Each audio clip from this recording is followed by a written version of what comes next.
Well, my name is Emil Dansker, and I'm an interviewer for the Veterans History Project out of the Library of Congress. We do that, Cincinnati is one of the libraries where that's done around the country. God knows how many of them are done now. We've done more than 150 of them here. You may have known Ted Gardner, who used to do this, and I've kind of picked up from him because we lost him a while back. And here we are at the main library in Cincinnati, and the date is March 27th, 2013. Right. And we're talking with Lyle Dreibelbis. Dreibelbis. I got to get that. Like you got to get Danskers in there. It took me a long time to get it. I think so. Dreibelbis. So, where were you born? I was born in Ritchie, Missouri. Which is where? It's in the, I guess you would say, the southwest corner of Missouri.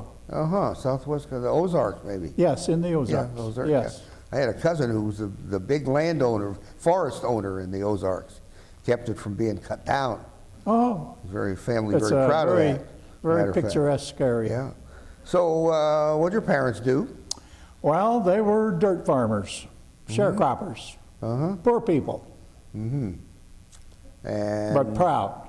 And proud, my mother always said, it's no sin to be poor, but it is to be dirty. Okay. Yeah, you know, when they did a series of stories on the down homers from Kentucky, and we go down there, and one of the things we wanted to find out what's a hillbilly, and we found that depending on where you live, you're the hillbilly or somebody else is, except that they're all proud. Right. Like you say, they're all proud. So, where'd you go to school? Well, we lived in a little town in Texas.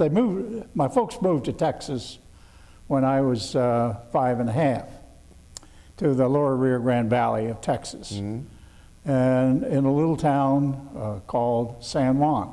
And I went to grade school there.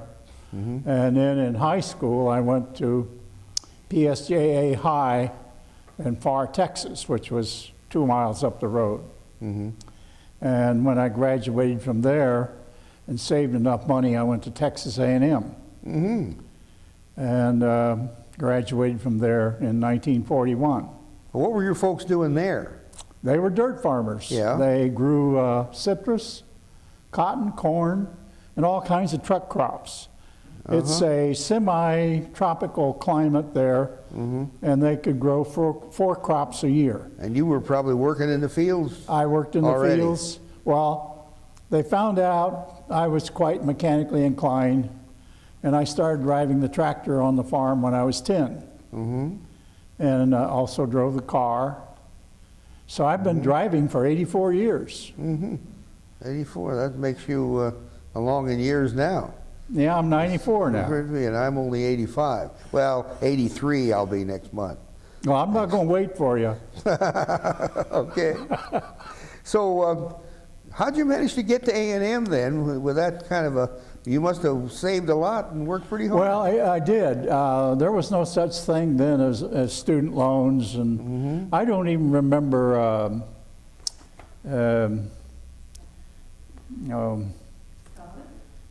what smart kids get. Oh, scholarship.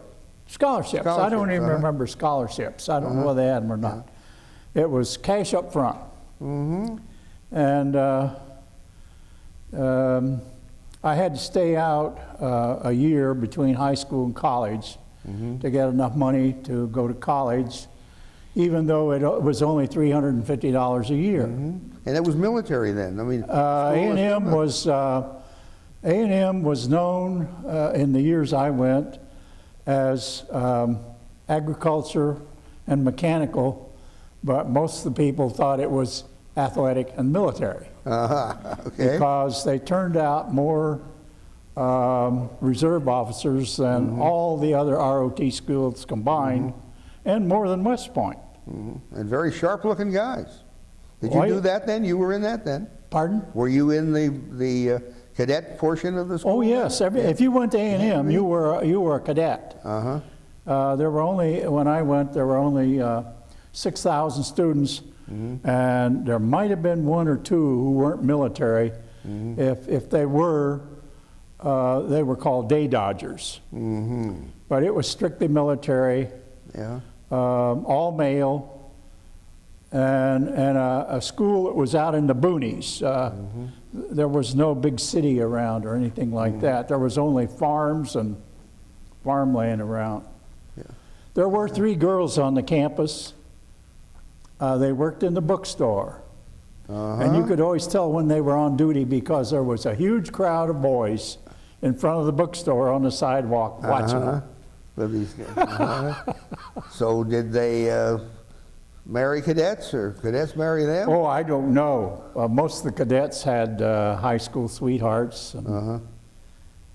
And I know they were pretty all of my sharp-witted, friends, the day we graduated, we got a degree and a diploma in one hand, a second lieutenant commission, and orders in the other hand. And that was, the class of 41 was the first.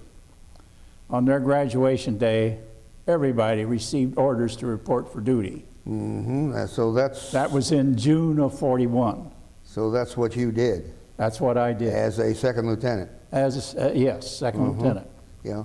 And what did they do with you? What they put you in? Well, I was in college. It was an ROTC program, and I was in the horse-drawn field artillery. Is that so? That's so. Yeah. I rode the wheel horse most of the time. There was 6 horses in a team, and you had the caisson and the limber and the gun, and I usually rode the wheel horse. And all the equipment we had to train with was from World War I. Each student had an allotment of munitions. He had so many HE shells and so many shrapnel shells for his training during the whole 4 years. Because apparently no one in the United States was manufacturing munitions at that time. And so everything was carried over from World War I. So you were using, what, 37 millimeters, 75? 75? Yeah, French 75. Yeah. And then, so when I got my orders, I had 10 days to report to Fort Sill, Oklahoma, which is the granddaddy of all field artillery bases. And I was there for about 4 weeks, training selectees. I had 300 selectees. And they happened to be from this area. They were from Southwest Ohio, Indiana, and Kentucky. And these people at that time apparently were not the best. I had to, one day I was fitting them all for uniforms, and I had to check their shoes. And I had them standing up on a table about as high as this, and depressing my thumb on the toe of the shoe until I could feel their big toe. And if there was a thumb's width, the shoes fit. And I couldn't find this man's big toe. And I said, "Where's your foot?" Oh, he says, "I have a wooden leg." And I pulled up his pant leg, and sure enough, the man had a wooden leg, and I sent him home. But the rest of my duty at Fort Sill, I had all my training was in the horse-drawn field artillery, but everything at Fort Sill was motorized. And one of the things I had to do was teach selectees how to drive a truck. And which you could do because you'd driven a tractor. oh yeah, I can drive it. I can run any kind of machine, and grew up that way on the farm. So one day I was teaching them to double clutch. And this one selectee says, "You can't fool me. One of those pedals is a brake." Okay. Now, unless you know what double clutch means, that may not be funny. Oh, yeah. But there were lots of rattlesnakes there. We lived in tents. and it was hot. And here I have a degree in mechanical engineering. And I just decided one day, I got to do something. I can't take this much longer. So I wrote a letter direct to the Adjutant General War Department in Washington, D.C. Mm-hmm. And in the letter, I simply said, I'm a graduate mechanical engineer. Don't you have an assignment where you can use me? Mm-hmm. And in 5 days, I got a radiogram that came into the little airfield there. Uh-huh. And it said, report to Wright Field immediately. Uh-huh. You do not have to resign your field artillery commission. This will be handled for you. And in a couple of weeks, you will receive a commission in the Air Corps. Mm-hmm. So I went down and bought a used car and drove to Dayton and reported for duty. I was the 13th officer to report for duty at Wright Field. Uh-huh. Wright Field was staffed entirely by civilians. Mm-hmm. There was one commanding general, and I was the 13th officer there. Mm-hmm. The adjutant was a civilian female. Mm-hmm. You would never know the place was military. Mm-hmm. We didn't even wear uniforms. The general apparently didn't care for uniforms, and we wore business civilian suits, Mm-hmm. business suits, up until December the 7th. Mm-hmm. And on December the 7th, I turned on my radio. I was home. That was a Sunday. And there was a news announcement. All the officers at Wright Field report in uniform Monday morning. So that's when we started wearing uniform. Mm-hmm. And Where did you get the money to buy that suit that you had been wearing? a second lieutenant made $120 a month. Mm-hmm. I was rich, Uh-huh. really rich. Uh-huh. And you wore your salary on your shoulder, and everybody knew what you made. And I needed a car, and I walked into this used car lot, and this was down in Fort Sill, or it was in Lawton, Oklahoma. And when I picked out this old Dodge, I said, how can I pay for it? And he says, what have you got? And I reached in my pocket and flipped a 50-cent piece in the air. He grabbed it and he said, you have just bought yourself a car. So we were really rich. And You didn't pay any more for that car with that 50 the car cost me $200, but I bought it with a 50-cent down and financed Yeah. the rest of it. I know that feeling. What did your folks think about all this? Pardon? Then if your folks were still back there? Well, yeah, plowing my up? folks were back there, and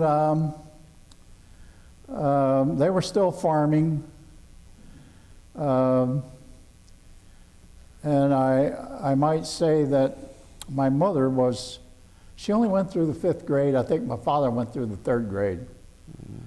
And, My father went to the 7th. well, he was well educated. And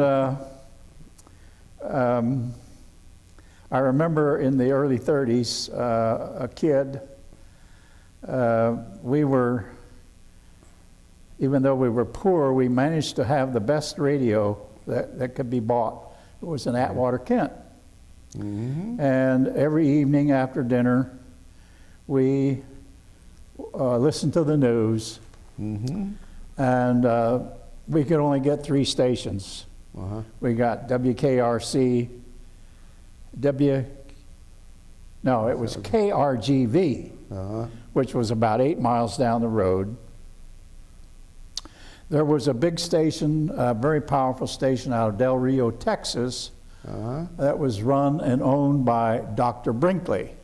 He was the goat gland doctor and quite wealthy. Uh-huh. And we got WLW out of Cincinnati. I was going to ask about that. WLW out of Cincinnati would sometimes drown out Uh-huh. the station 8 miles down the road. 50,000 watts, I think it was. Oh, it was that a time. lot. Uh-huh. And the tower is still there, you know. You've probably I know. seen that tower. I know. Is there? Yeah. And so the big news then was Mussolini running around in Ethiopia. Uh-huh. And my mother... and the Ethiopians. Yeah, Haile Selassie and Yeah. that. And my mother, with her wisdom, concluded, one of these days, and not too far off, we're going to have a world war. Mm-hmm. And Lyle, you ought to go to a school, a military school, because I think officers are going to fare better in this war than soldiers. So with that guidance from her, and I'm just a kid, I remembered that. And I guess that's a part of why I went to Texas A&M. Mm-hmm. So my life really is an extremely successful life. Mm-hmm. I've had a very happy life, and I owe it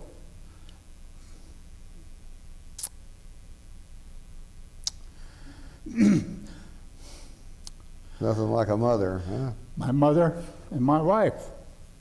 Uh-huh. They had a permanent connection to our Creator up there. Mm-hmm. And I credit that to my entire life. Yeah. Being sent to Wright Field, one would think was maybe a coward's way out.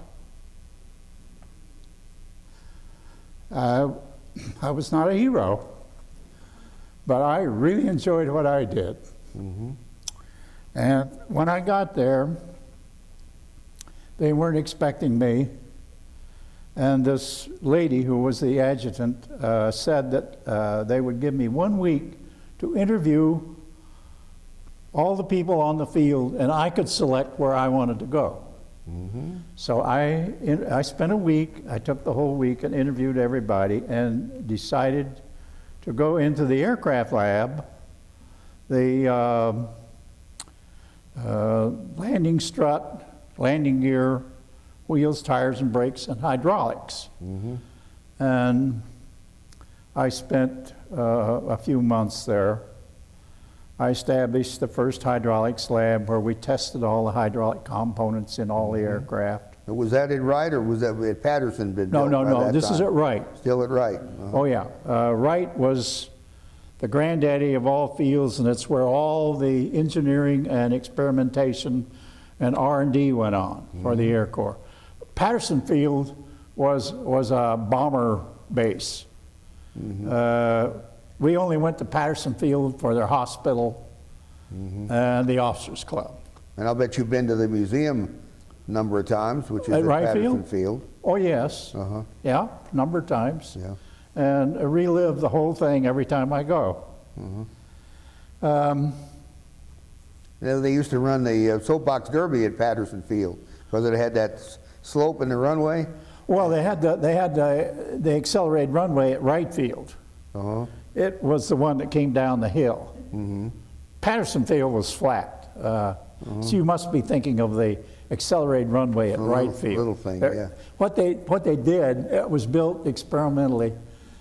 They took a B-24 up on top and thought if they wound that thing up full power and went downhill, they could do something.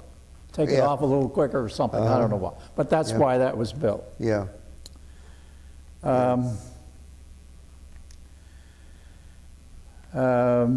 After December 7th, the morale was high over the whole United States. Everybody helped fight this war, even little kids. The little kids were saving their pennies to buy stamps at school, and when they got $18.75 worth, they could buy a war bond. And I was one of those when I was You were 11 one years of old. those. Yep. So I had a car. I could get all the gas and tires I wanted. So I decided it was my duty to at least take riders to work. So Among these writers that I picked up was a gentleman named Logan. And he was an engineer, a civilian engineer, out at Wright Field. And as we got to know each other, riding to and from work, we found out we had a common interest in rockets. So he was married and had a home, and we worked together after work in his basement, building rockets. And we used black powder. And we carried our lunch in a lunch box, but really we used the lunch box to carry things out, to smuggle things out, to bring home to work in his basement at night. And one day we got to the point where we really needed a good supply of black powder, so I requisitioned a car and a driver, and we drove to King's Mills out here. And I picked up a big keg of powder, so big, so high, and held it between my legs on the way back to the field. And I got back into the field, I hid it in one of the hydraulic labs. And then every day we would take out maybe a pint or so of black powder home in our lunch box, and we would build rockets in his basement. And we only had one accident at his home. One night, what we did, we made paper tubes and then put fire clay in the bottom, hammered it down, and then put in a teaspoonful at a time of black powder, and then take a ram and hit it with an aluminum hammer and compact it in there. And then we would put a fuse on it with a little nozzle made out of fire clay. And one night we were down in the basement, and the thing exploded, and the mandrel went through the basement ceiling, and it was right below where his wife was doing her dishes, and it went up and hit the bottom of the kitchen sink, but didn't go through. No one was hurt, unfortunately. It's a wonder we didn't kill ourselves with what we were doing, because we were learning. We didn't really know much about it. Did you know that scene from the play, You Can't Take It With You, in the movie? Where they work with the rocket that goes off? I bet you know that scene. You enjoy that scene, Well, we would smuggle these rockets back in our lunchbox, and at lunch we would go together in a deserted place up on the hill and fire these rockets. And we finally got to where they were pretty reliable. So we built a little model airplane and launched this plane with a couple of rockets that we'd made, and we got that to where it would work. So we took it all in and went in the main gate to work one morning, and right in front of building 15, we set all our gear down on the ground and prepared the model with some rockets. I got it all set so we could launch it, and I went upstairs and invited the commanding general to come down and look at a new way of propelling aircraft. And he obliged us and came down, and we fired the two little rockets, and the airplane model took off perfect, soared around, made a landing, and I would say it was about 4 to 6 weeks later, the rocket lab was formed, and I was assigned to it. I was quite happy to get there. And so I spent the rest of my time at Wright Field in this little rocket lab, developing rockets for JATO, jet assist takeoff of all kinds of airplanes, for the propulsion of missiles and the launching of missiles. And this is one of them.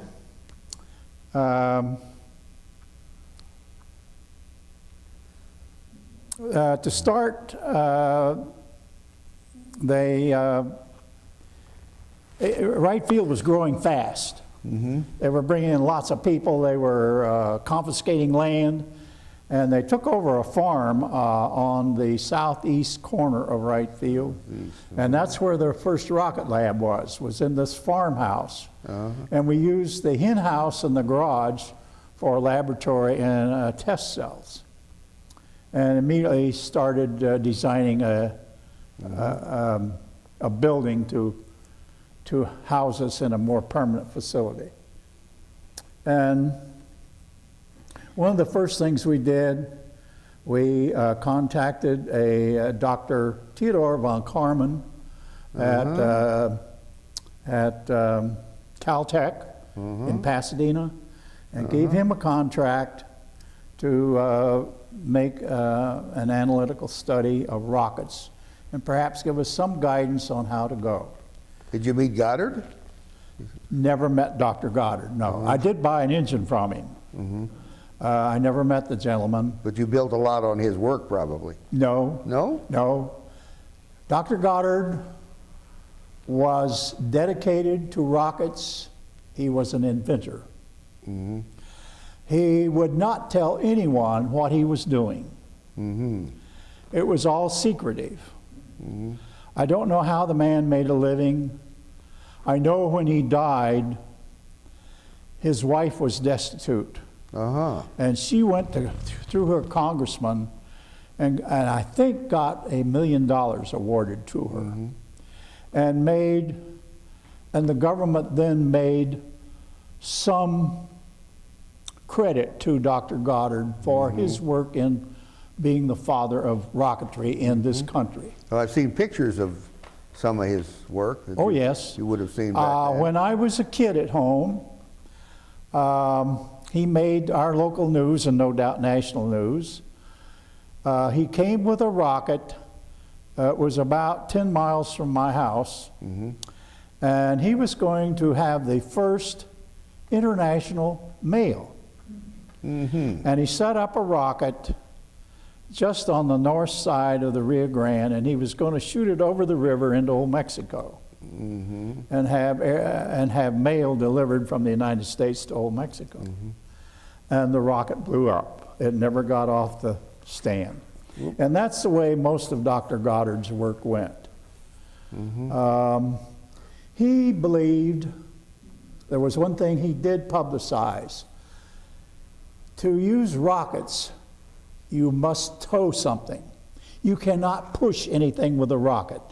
If you push, it will be unstable. It will tumble. The only way to do it is to pull something. Well, no one ever contested it. A lot of people believed it. And as we got on, well, I helped through Caltech and Dr. von Karman, we developed and set up Aerojet, which is a big rocket company today.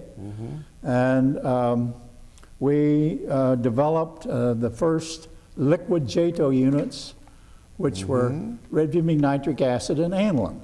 These are hypergolic. If I'm using words that you don't understand, too technical. Hypergolic means that when you bring an oxidizer and a fuel together, they ignite spontaneously. You do not need any spark plugs or glow plugs or anything. They ignite spontaneously. Now that I didn't know. Okay. I'll have to watch the words I use. So far, so good. Good. I'm a simple person, really.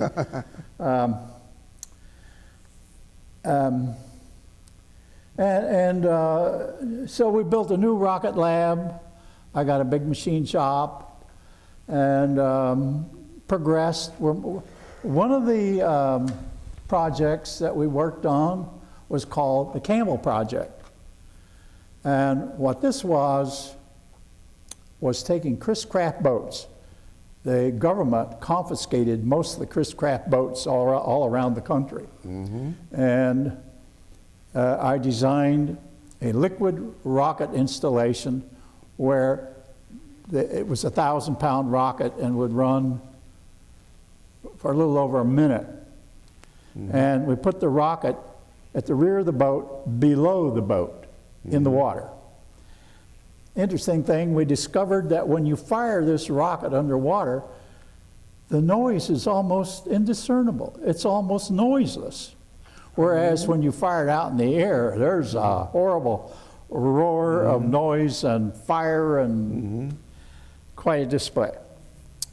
And that was quite successful in its development stage. And the idea was to use it in the Pacific against the Japanese fleet. And they were going to take these Chris crafts and load them with HE, high explosive, and then with its own engine, run it up close to a Japanese ship, and then remotely fire the rocket, which would pull the nose of the boat way up in the air. The boat then would go at very high speed, just on its tail, and they would zigzag it. So it couldn't be hit by machine gun, they hoped, and maybe sink a Japanese vessel or two. We worked on a number of projects like this, and I never heard how it really worked. I don't know whether it was successful. I don't know if they ever sunk a boat or not. I'll be darned. But when you're working on these things, you're so excited, and you really don't, you can't follow it all the way through. What's the next one, you know? So after that, there was something else. So were you through the war then? Pardon? Were you there through World War II? I was at Wright Field during the whole war. Time, yeah. I never went anywhere. Did you ever meet, well, let's see, this would have been later, but the fathers of the jet engines, Whittle and Von O'Hain? Well, I met Dr. Moss and Gene Steckley. They both worked on it. Later in my career, I worked at GE, and Gene Steckley hired me, and I had the privilege of working for Gene Steckley. Gene Steckley was known as a chief engineer out here at Evendale. And where was I? So was that during, well, let's see, how long were you at GE then? I was at GE for 11 years. And retired from there? No, No? no. You didn't go back to dirt foreman though in Texas? Oh, no. I tried that earlier, and it didn't work. No, from GE, I went with a little company called Advanced Drainage Systems. And if you've ever seen this corrugated black plastic tubing around the farms, we manufactured that. And I retired from there. Well, what do you got here? Well, let me tell you the story about this. You heard, no doubt, the news and big talk. The V-1s were coming in and bombing London. And it was a frightening weapon, the way it operated and the way the Germans used it. And we all wondered, what in the world is it? It had us puzzled. And one morning on the way to work, I picked up a Dayton paper, newspaper, and here was a picture of a V1 sitting on the ground. And it was labeled as a dud. They were having duds fall in London, and this thing appeared to have absolutely no damage to it, in the picture that is. And so I went into my boss, Colonel Paul Dane, and I said, Colonel, I got an idea. I shoved the paper in front of his face, and I said, send me to London, I'll pick up 5 duds, I'll bring them back, and we'll see what makes this thing tick. He says, that's a hell of a good idea. And he left immediately for London. I didn't He left. He left. I didn't get to go. And he came back in a couple of weeks with 5 duds. And they put them in a big building up in the aircraft lab, all completely disassembled. And we brought in about 100 engineers and draftsmen from Willys Overland out of Toledo. And they took all these parts laying on the ground, made complete drawings and specifications to Army-Navy standards, did this, they worked around the clock, did it in 1 week. And then we placed an order with Willys Overland for 250 of these for delivery to start in 6 weeks. And then in the meantime, we started working, we got the Corps of Engineers to put in a test base just east of what is now Destin, Florida. It was right on the beach. And the reason we picked that was because they had the highest sand dunes there and it was close to Eglin Field. And this property belonged to a Mr. and Mrs. Coffeen. And the Army leased it for $1 a year. And in the contract, they stated that at the end of cessations, whatever was on this property, the Coffeens got. And so a number of us were quite interested to get this thing together and get it down to Florida and start flying with it, you know, launching it. We let a contract with Northrop for this sled, and we let a contract with Monsanto for these little rockets. Here's the sled we used, and here's the rockets. There were 4 rockets on it. Now, I should state that this is 1/18 scale. 1 inch on here is equal to 18 inches on the real thing. And the first one we launched was a big failure. What did I do with my pictures? Oh. You got that? Thank you. Now, the first one we launched was a complete failure. It just dribbled off the end and didn't go anywhere. And the second one... Actually, like some of Goddard's. Yeah, just like some of Goddard's work. And what happened, they mounted 2 rockets up here and 2 here, so that these 2 were exhausting onto this area. You might as well not have them, because you were creating a force to push it back. You wanted the rockets to push it forward. So effectively, it was only had 2 rockets effective, so it wouldn't fly. So I got a picture here.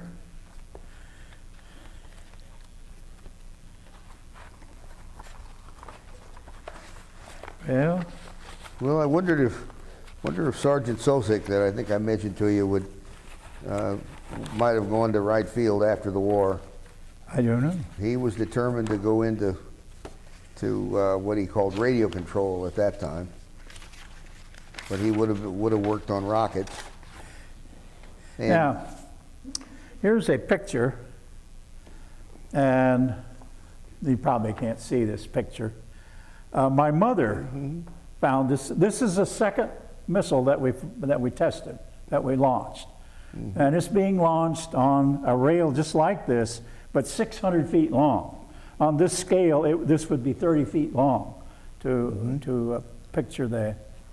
And we took and put 4 rockets jury-rigged on the back, so all 4 rockets would be effective. And my mother found this picture in her newspaper and recognized me. I'm standing there. Let's see back there. Only a mother could recognize that.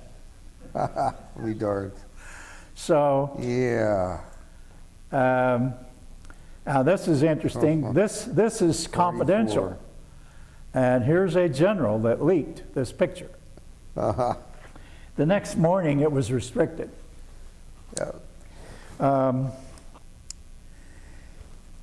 We launched a lot of rockets, or a lot of these, off of the long 600-foot ramp with about a 25% failure rate.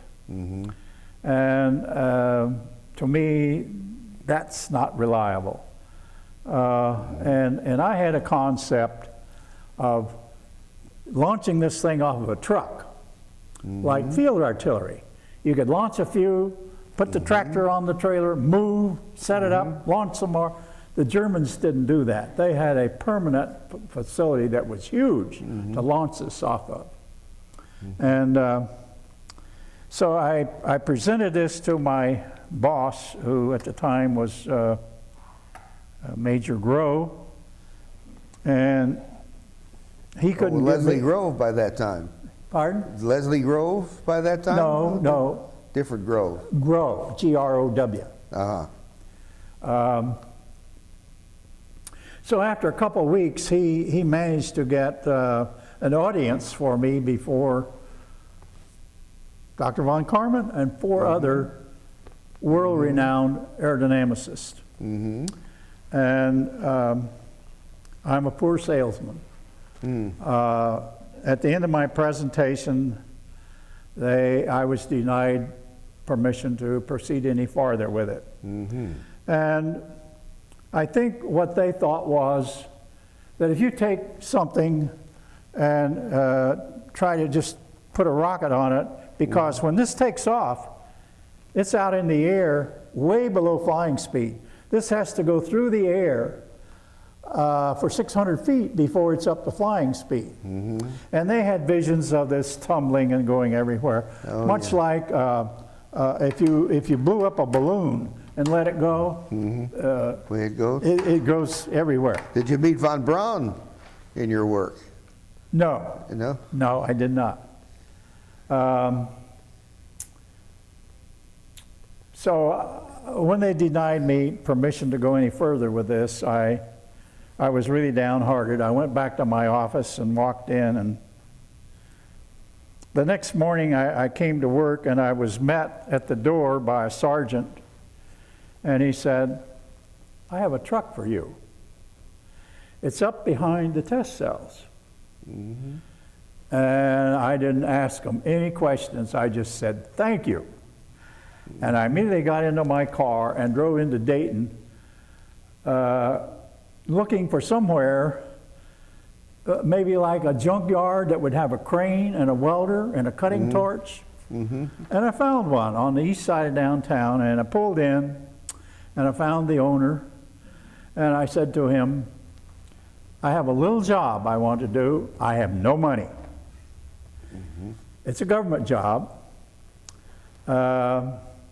And if you would like to do something for the war effort, you could help me with this. I said, all I need is some scrap metal, a crane, and a welder. And the sergeant and I will do the work. Well, he was glad to do this. So I drove back to the field, had the sergeant get the truck. I escorted him out the front gate of Wright Field to the junkyard. He and I went down and worked for 2 days. We took the truck and put this structure on it. And then I had the sergeant drive it to our test site down in Florida, stopping at Army bases along the way for gasoline and food and lodging.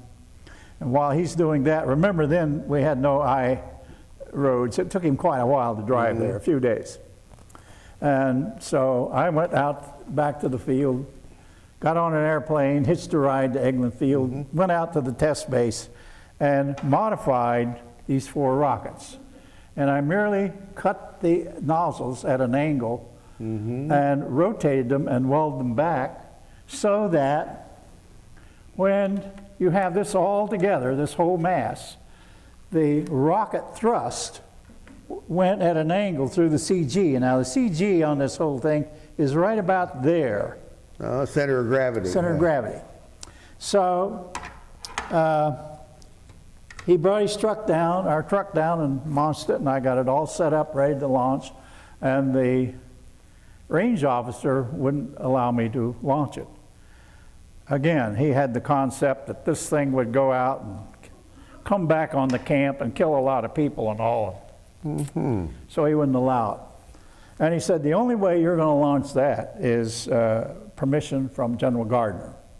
Now, General Gardner was the commanding officer at Eglin Field. So I got there about 3:30 in the afternoon.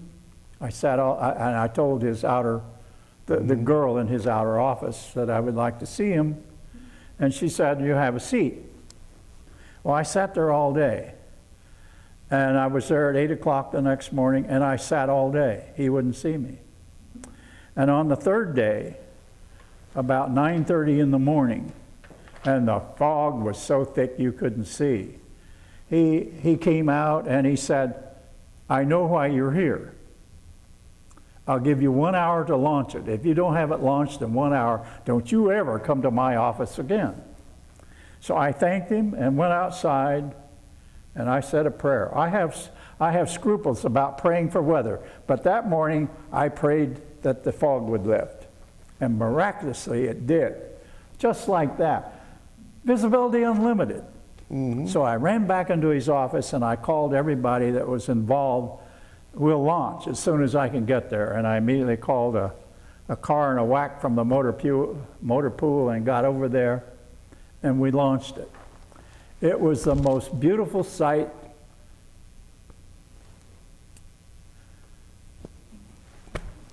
It was perfect. But then, And we launched way over 100 and never had a failure. And the Navy heard of our feat and came over to see it, and they wanted to put it on a submarine. So I gave them six sets of hardware, and they took back to Pensacola, mounted on a submarine, and they became known for launching the first winged missile off of a submarine. then this would have been during the war. Yes, this is all during the war. World War II, that is. World War II, Yeah. yeah. So, Well, that's shortly quite- after that, the war was over. It was never used in the war. I found out about 3 years ago that during the war, 27,000 of these were ordered for the Pacific Theater. Now, each one of these carries carries 3/4 of a ton of HE, high explosive. So it would have been 3/4 of a ton times 27,000 missiles they were going to drop on Tokyo. And they dropped the atomic bombs secretly, you know, no one knew about that. And so then they canceled the order, and there were 3,000 of them delivered out of the order of 27,000. And those were used by the Army for further R&D on advanced. Think I can handle it? Oh, sure. For advanced missiles.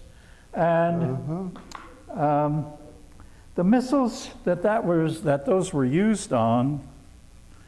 I see it's got German on here. Well, that's the I found a model of the model. one. I built a model, but a few years ago I found this model, plastic model that I could buy that was authentic. So it is German, but we copied it. We in essence copied it, and we have since used the zero launch method on the Matador, the Regulus 1 and 2, the Mace. Now the Mace, I have a picture of the Mace here. Here is a picture of the Mace, and you can see they use just a single rocket, and it goes through the center of gravity, I don't think I and ever it's saw on that. a little truck with just 4 points. They don't even have a track. Oh, B. They were able to launch 4 of these in 15 minutes. This had an atomic warhead in it, and these were used in Germany during the Cold War. So Well, that's quite something. now when I was denied the permission to proceed with this, they further ordered me to never bring this up again. It's silly. And so I never wrote a report on it. I never took any credit for doing anything with it. And when they, because I would have admitted that I disobeyed an order, and I didn't know what would happen. So in 1950, in the early 50s, they came up with the Matador, and it used this same launching method. And they had a big article in Aviation Week about how Northrop was the manufacturer of the Matador was the first to use this. Is that the Av Week piece you have there? Yes. I And want to make sure I get this. oh, that's all right. Just sit You're it. right. Just sit it down here. Yeah. Colonel Grow, my old commander, saw this big write-up in Aviation Week, and he wrote a letter to the editor. Bob Holtz, probably. What did I do with my glasses? The glasses are Oh, here, right there. Yeah. Here, I lost myself. I'll just read you a little out of this Way to letter. get to be my age. Oh, yeah.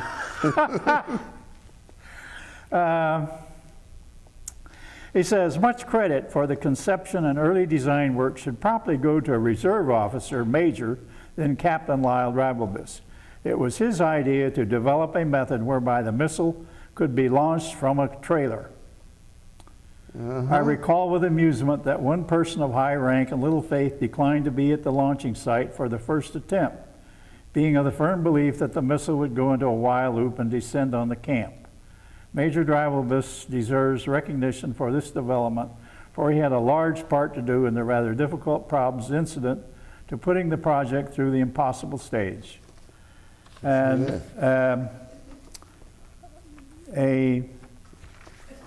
I worked, at the time I received this, I worked for a man here in town, Stanley Imrow Sr. And he had two sons, Stanley Imrow Jr. and Snowdy. And Snowdy was going to Yale, I believe, and happened to pick up this magazine and see it. Now, I had met Snowdy when he would come home on, from school. And he read it. Gee, I know this guy. And so he brings it to his father, and his father called me in one day, and he said, someone really thinks a lot of you, and gave me this magazine article. Let's see, when was this? That would have been in 53.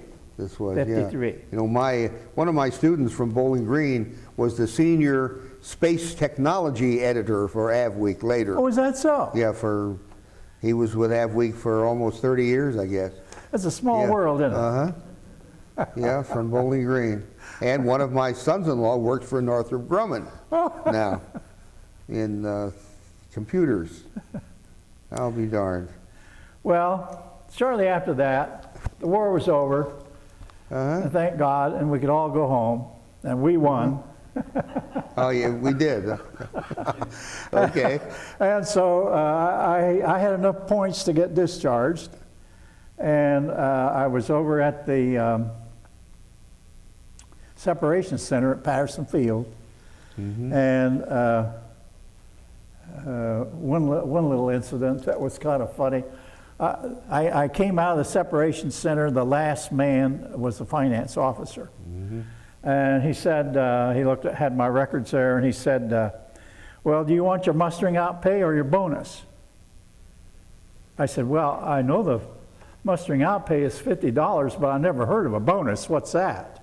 And so they figured out my bonus, and it was $2,500. Well, I never heard of so much money. And I said, "Well, how did that come about?" And he said, "Well, back there in 41, you apparently wrote a letter requesting reassignment."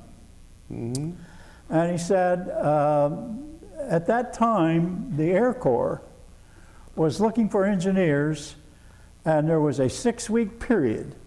If you would transfer or resign a commission in whatever branch you were in and get a new commission in the Air Corps, you qualified for a $500 a year bonus as long as you were in. And I didn't know that. Well, Again, I have a charmed life, really. I know that feeling too. So, of course, I took the bonus. and got 6 months vacation pay, major's pay. Gee, I was really, I put it all in a house. We went and bought a house with it. Yeah. Still have it, because I still have a house. I'll be darned. Well, I walked on out, and there were 4 of my soldiers there to meet me and say goodbye. And they all said, in civilian life, if you're ever in a position to hire people to work for you, remember us. And I went to work for the M.W. Kellogg Company in New York City, and one of those boys lived in Brooklyn. Mm-hmm. I hired him. He came to work for me at M.W. Kellogg. Mm-hmm. So that's my Army experience. Yeah. Well, that's 1 hour. Yeah. That's Pardon? very special. Oh, my family. Well. Oh yeah. On my father's side, they came here in 1732, indirectly from Switzerland. Mm-hmm. And my mother's people came here in 1710 from England. And I was telling Bob this, and he laughed. They ended up in, my father's people ended up in Pennsylvania. That's where the 3 cities are going to come from. That's where the 3 cities come in. Yeah. And my grandfather moved from Pennsylvania, a town called Virginville, to Missouri. And they hold a reunion every year at the original Dreibelbis homestead, which has been in the family for a little over 250 years. Mm-hmm.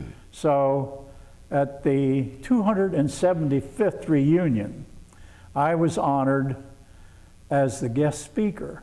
There were about 500 people there. Mm-hmm. And I didn't decline. I took this as a real honor. Well, there are a number of people over there still who live in Pennsylvania, in Virginville, Intercourse, Paradise, Blue Ball. Mm-hmm. There's a whole area in this, I guess you'd call it Pennsylvania Dutch area, where they must have had a lot of fun naming their towns. Oh gosh.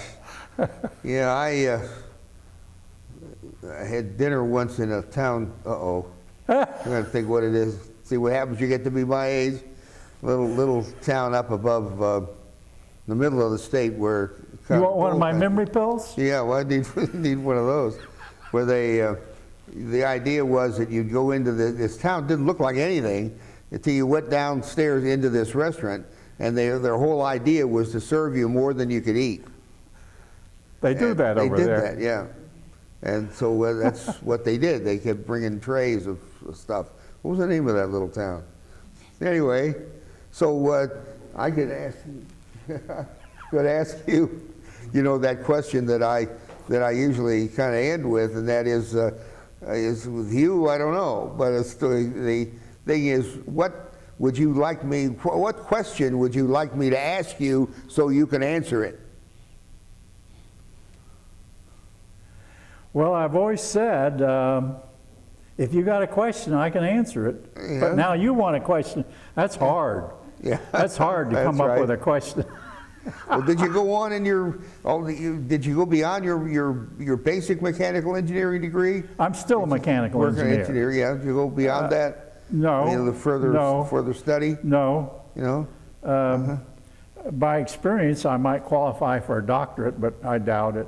Yeah. But I'm still a mechanical engineer. Well, you know, I'm one of those PhDs too, the kind of doctor who doesn't do you much good, you know.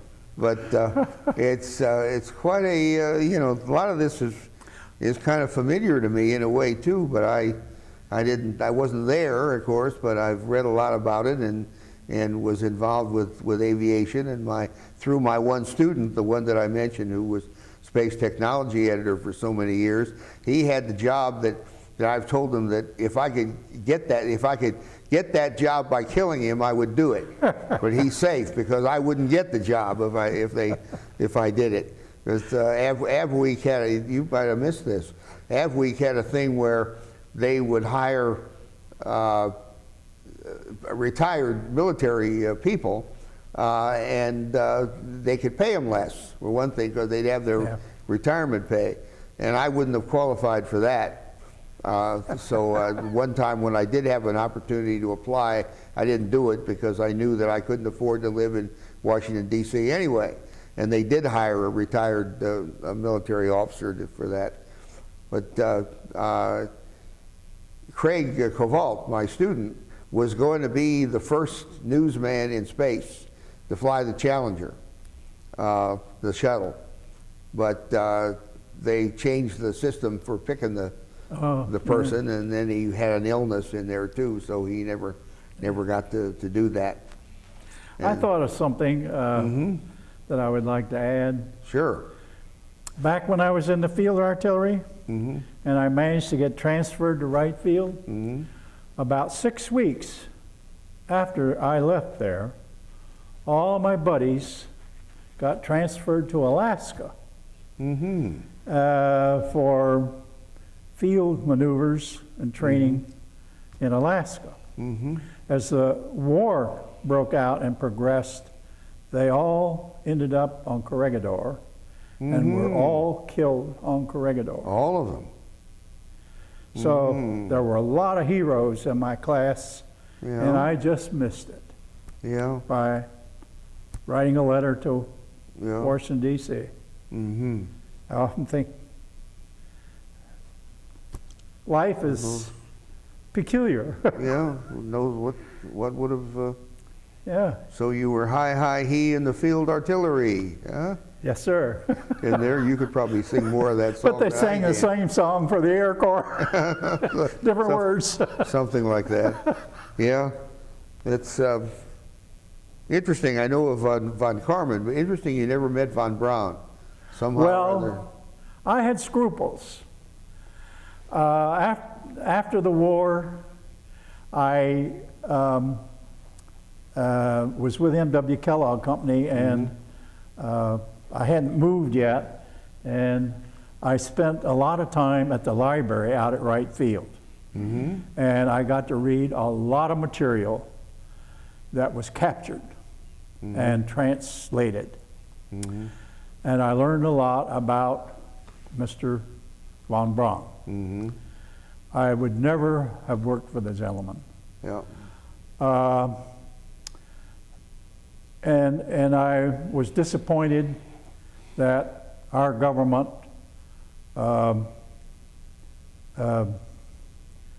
gave him such an honor. He killed over 20,000 prisoners to do his work.